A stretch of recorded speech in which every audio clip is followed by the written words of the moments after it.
Polda Metro Jaya telah menetapkan 8 orang tersangka dalam perkara pencemaran nama baik, fitnah, dan manipulasi data elektronik yang dilaporkan oleh Bapak Insinyur Haji Joko Widodo.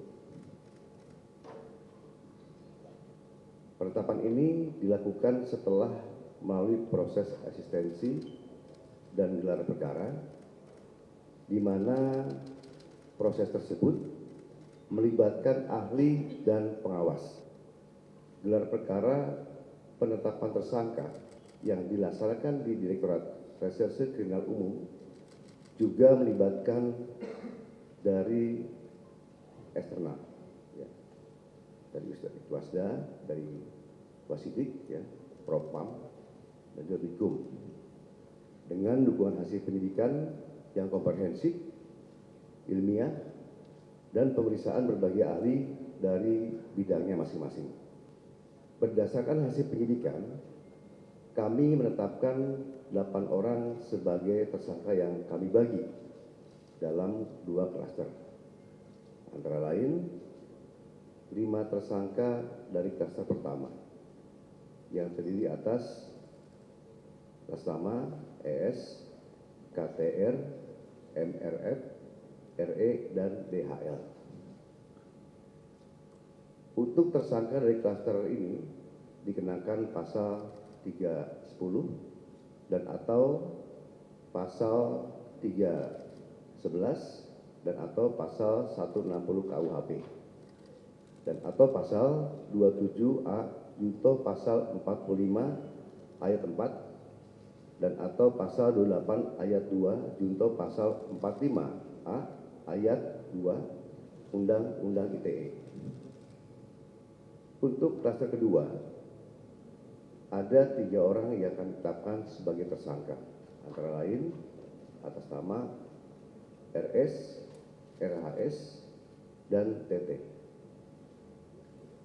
Tersangka pada klaster 2 dikenakan pasal 310 dan atau pasal 311 KUHP dan atau pasal 32 ayat 1 junto pasal 48 ayat 1 dan atau pasal 35 junto pasal 51 ayat 1 dan atau pasal 27A junto pasal 45 ayat 4 dan atau pasal 28 ayat 2 junto pasal 45A ayat 2 Undang-Undang ITE.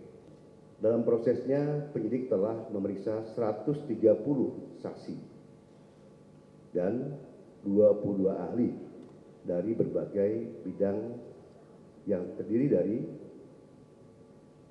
1. Dewan Pers, 2. Keterbukaan Informasi Pusat, yang ketiga Dirjen Peraturan dan Perundang-undangan dari Kemenkumham, yang keempat Akademisi Digital Forensik, yang kelima Asosiasi Digital Forensik, yang keenam Praktisi Digital Forensik, yang ketujuh Ahli Bahasa Indonesia, yang kedelapan ahli sosiologi hukum, yang kesembilan ahli psikologi massa, yang ke-10 ahli komunikasi sosial, yang ke-11 ahli anatomi dari UI, yang ke-12 ahli hukum ITE, yang ke-13 ahli hukum pidana, yang ke-14 SDM Kesehatan Kemenkes, yang ke-15 lab dokumen dan digital forensik. Penyidik juga telah menyita 723 item barang bukti termasuk dokumen asli dari Universitas Gadjah Mada yang menegaskan bahwa ijazah Insinyur Joko Widodo adalah asli dan sah. Hal tersebut juga diperkuat oleh hasil pemeriksaan dari Puslapor Polri dalam aspek analog dan digital. Berdasarkan temuan tersebut, penyidik menyimpulkan bahwa para tersangka telah menyebarkan tuduhan palsu dan melakukan edit serta manipulasi digital terhadap dokumen ijazah dengan metode analisis yang tidak ilmiah dan menyesalkan publik. Selanjutnya, penyidik akan berkoordinasi dengan Kejaksaan Tinggi DKI Jakarta untuk proses hukum lebih lanjut.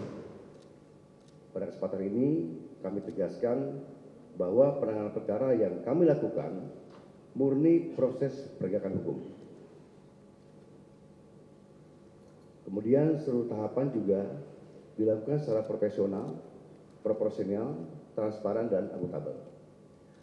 Oleh karena itu, kami menghimbau kepada masyarakat untuk bijak dalam menggunakan media sosial, jangan mudah terprovokasi oleh informasi yang tidak benar, serta selalu melakukan cek dan klarifikasi sebelum menyebarkan sesuatu. Mari kita jaga bersama suasana yang sejuk, aman, dan tertib agar ruang publik bisa selalu nyaman dan kondusif. Demikian yang kami sampaikan. Sekian, terima kasih. Wassalamualaikum warahmatullahi wabarakatuh. Om Santi Santi Om. Namo Buddhaya. Salam kebajikan. Terima kasih.